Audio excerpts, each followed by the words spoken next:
Good morning, students. Today we are going to study about snooping TCP or STCP. So one of the major disadvantages of ITCP was ITCP is to break the end-to-end TCP connection into two connections, wired connection and wireless connection. So this is to not maintain the original end-to-end semantic. So snooping TCP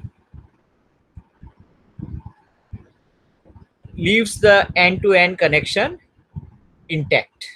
So as you can see in the diagram, we have a correspondent host that is connected to the foreign agent through a wired internet, and the foreign agent is connected also to a mobile host through a wireless internet. But as you can see, the connection between the mobile host and correspondent host is end to end.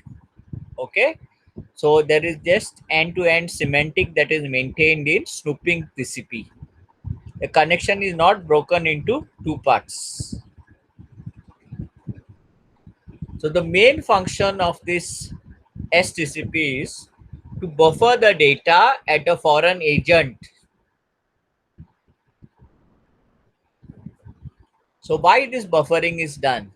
The foreign agent buffers the data in order to perform fast retransmission in case of packet loss. So how does the data transmission work? Let's look at how snooping TCP works. So suppose, for example, the correspondent host sends one packet to the mobile host. Okay, it's going along in this direction. It's end to end. So the packet will be traveling in this direction. So suppose the correspondent host has sent a packet with sequence number 1. So the foreign agent will snoop on this packet. Okay, by snooping meaning it will check this packet and buffer this packet that was sent by the correspondent host. Okay, it will buffer this packet that was sent by the correspondent host. So it will buffer this packet in for a possibility that this packet may get lost. The packet that is sent by the correspondent host may get lost on the wireless link. This is the wireless link, so it may get lost on the wireless link. So that's why it will buffer the packet. The moment it receives a acknowledgement, or it sees an acknowledgement going from the mobile host, towards the correspondent host, it will remove this packet from the buffer. Okay, so basically what the foreign agent will do is it will buffer the data that is being sent by the correspondent host till it receives a acknowledgement, or till it sees an acknowledgement from the mobile host. So the correspondence host data will be buffered here till the foreign agent sees the acknowledgement being sent by the mobile host to the correspondent host. Remember, the acknowledgement is not sent by the mobile host to the foreign agent. The acknowledgement is sent to the correspondent host. But the foreign agent will be snooping, okay, will be spying on this acknowledgement stream and checking whether this acknowledgement is for the packet that it has buffered. If it is for the packet that it had buffered, then it will remove this packet and delete it. Okay, but if suppose the packet that was sent by the correspondent host gets lost on the wireless link, okay, then the foreign agent will use this buffered packet to perform a fast local retransmission. So it will use this buffered packet to retransmit the data. So I will just to summarize, I will tell you how the data flow works from the correspondent host to the mobile host. The correspondent host sends a packet. The foreign agent snoops on this packet. Okay, by snooping, what it will do? Basically, it will buffer this packet. So suppose this packet that is being sent is 1, it will buffer this packet. For how long it will buffer? It will buffer till it sees a corresponding acknowledgement going from the mobile host to the correspondent host. So this is the acknowledgement which is going from the mobile host to the correspondent. So it will snoop on this also. It will snoop on the data in both the directions. Once it sees this acknowledgement going from the mobile host to the correspondent host, it will remove this buffered packet. Okay, but suppose it does not see this acknowledgement, for some reason the acknowledgement does not come, or a timeout has happened, then the foreign agent will buffer whatever packet it had buffered. That packet it will perform a local fast retransmission. Okay, thereby saving time. So this is how the data transmission works from the correspondent host to the mobile host. Okay, I hope you have understood the advantage of buffering here. The advantage of buffering the packet by the foreign agent is, suppose the mobile host has sent data and that acknowledgement is lost, or the acknowledgement gets timed out, then the foreign agent assumes that the packet has got lost, and therefore it retransmits this buffered packet. Okay, so that is how the time has been saved. Now on the other side, suppose the mobile host is sending data to the correspondent host. Mobile host also could send the data to the correspondent host.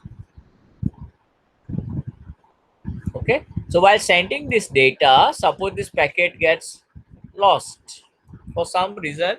Say the packet gets lost. Okay, as the packets are being sent, say some packets are getting lost. In that case, also, since the foreign agent is snooping on this, is checking all the packets that are being sent by the foreign agent, by the mobile host. The foreign agent is checking all the packets that are being sent by the mobile host. Okay, since it's snooping the data in both the directions, it will notice any gaps in sequence numbers. It will notice any gaps in sequence numbers, and the moment it notices any gap in sequence number, it will send something known as a negative acknowledgement to the mobile host. What is negative acknowledgement will tell the mobile host is that that packet has been lost and needs to be retransmitted. Just to summarize what happens, suppose the mobile host is sending packets from the to the correspondent host. Suppose these are the packets.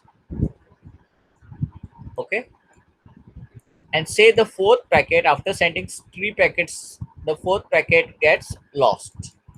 Since the foreign agent is snooping on these packets, okay, it notices the gap in the sequence numbers, and whenever it notices the gap in the sequence numbers, it will send a negative acknowledgement. So this negative acknowledgement will force the mobile host to perform a retransmission.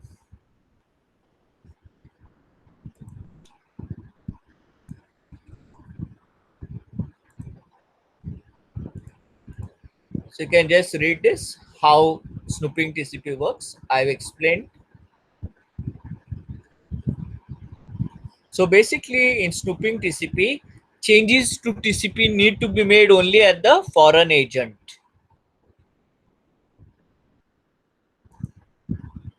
This is how the data transfer from the correspondent host works to the mobile host.